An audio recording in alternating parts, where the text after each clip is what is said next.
Oh, good morning. I'm just having a breakfast here in my patio. Kasama ko yung mga magaganda kong bulaklak. Yung mga ibang wala na. And now it's blooming again. May darating na naman. Mamaya I will cut them. So, ang sarap magmuni-muni dito. I'll show you my new garden. Okay. I show you my new garden. Ito yung patio. That's where I'm having a breakfast, pancit. Baka malamig na yun mamaya. So this is my new actually that's not my new one. We just clean it up, we arrange it, so everything. That's where I do my prayer and worship. Yan, dyan ako nagbabasa ng Bible, dyan ako nagmumuni-muni, dyan ako nagme-meditate. Ang sarap kasi ang feeling ng dyan ka sa lugar na na mag-meditate. For now, I'm gonna eat breakfast. Yeah, I'm eating breakfast, which is pancit. Watch out for the vlog for this. This is the pancit puti. Yeah, it's all white. Anyway, aga-aga, no? Pancit. Ginawa akong breakfast ng pancit. Normally, ganito talaga sa Pilipinas din minsan, we eat leftovers. We eat the pancit.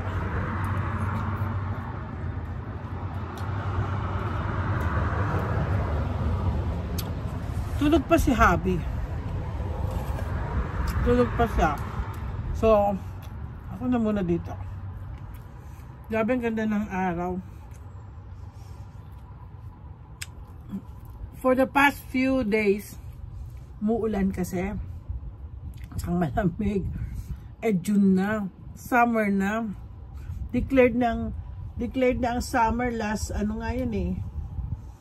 kailan ba yung nag-summer con? Basta, ang summer kasi namin nasa second week or third week ng June. Tapos magugulat ka na lang, umuulan, tapos ang lamig-lamig. Glory to God, yung mga halaman ko, yung mga tanim kong, tanim kong ampalaya, ay lumalaki na. Nag-grow na sila. Tapos yung mga green beans ko, pataas na rin, paakyat na rin sila dun sa trellis. Tapos yung snow peas, itong pinamaganda, excited ako. May cauliflower na ako nakikita, at saka may broccoli. Tapos kahapon din nakita ko medyo nag-uumpisa na mag-form ang cabbage. Yeah. Alam niyo po, nakakatuwa. Kaya nga, I'm advocating people to have garden in their house. Kasi, I grew up with it. I grew up having vegetable at our backyard.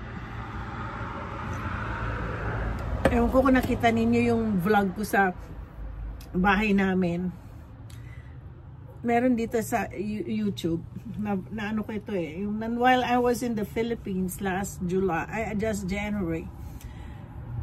Well, yung likod kasing bahay na yon, hindi na siya, that used to be vegetable garden. Ngayon, syempre, nag-expand. Yung sister ko, in-expand niya, nilagyan niya ng mga kwarto yung angels niya, may banyo din, and a dirty kitchen. And then, nagtayo pa siya sa likod ng guest house. If we have guests, they're gonna stay there because actually that was like 1, 2, 3. It's a 2 rooms downstairs and 1 big room upstairs where we always sleep there. Every time we go to the Philippines, that's where me and Lance would sleep. Kasi may banyo, tapos meron pa siyang hot water. You know, my husband can't stand not having a hot water. And besides, he takes shower every day. No. So, yeah, vegetable garden. Yun ang lagi namin. So, I remember when Dad would like, hindi lang vegetable garden. Meron kami sa likod, pugo. Hindi, pogo. Pugo, the quail. It's a quail. Tapos meron kaming malit na chicken poultry. And then we have piggery. Yeah. Kasi malaki. Alos 3,500 square meters ang property namin. And the house was almost like 870. Yeah, I remember that. Pero yun, built on the hands of my father na walang utang. Cash lahat. Ay, sana ganun din ako sa daddy ko. Pero you know, glory to God. Tinulungan din ako ng Lord na met my husband na mayroong sariling bahay.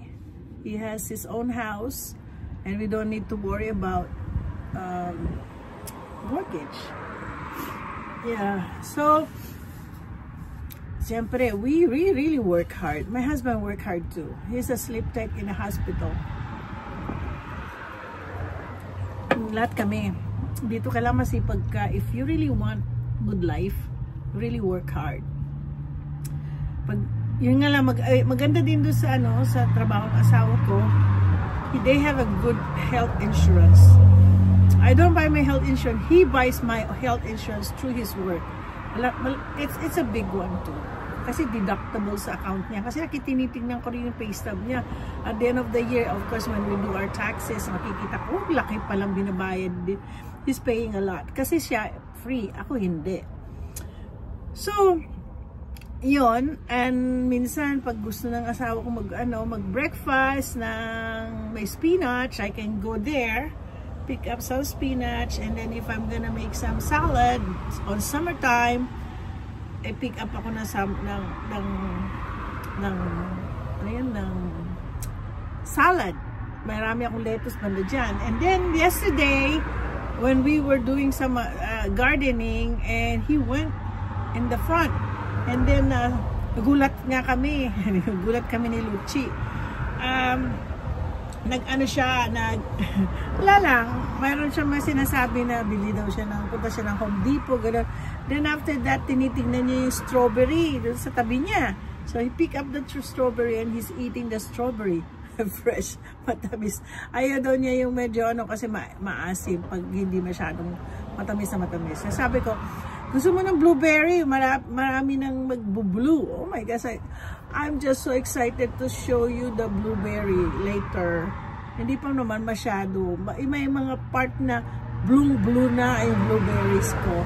Ay nako, yeah, ganun po. Simple lang ang buhay ko. Hindi po ako maraming kung ano-ano. Basta simple buhay.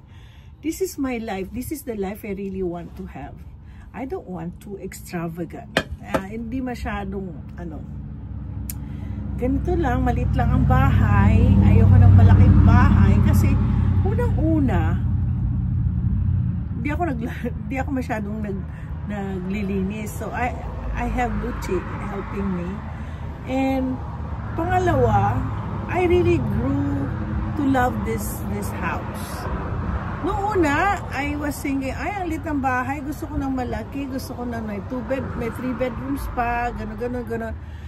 Alam mo, when my sister came here, hindi naman maarte ang mga kapatid ko. I have a spare room where I do my live before. I mean, every time I do my live, doon nakita niyo may pusang nakaano. So, Murphy bed lang yon. Doon ko lahat ang activities. So pag may bisita ako, we'll just pull it out. There. You can sleep there. But minsan mga sister ko, natutuwa ko pati mga nakasin ko gaya ni Michelle. Meron kaming yung Kasi maganda dito yung may mga kama, yung naka-airbed. O, i-airbed namin everyday yan. Sa living room. Kung kami lahat, masaya.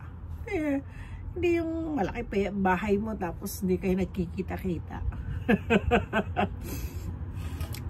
So anyway, alam nyo, I'm preparing to go to church today, pero hindi sa church namin. Doon sa church ng kaibigan kong si na Pastor Noel at saka yung aking close friend, best friend, PFF na si Manay Dayna. It's their 15 years. 15 years, imagine.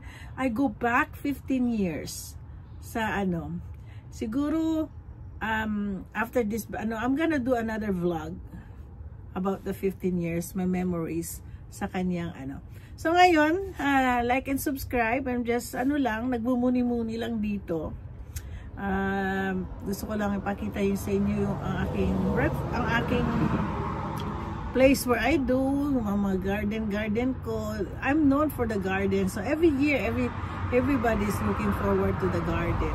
So okay, like and subscribe po. Babush!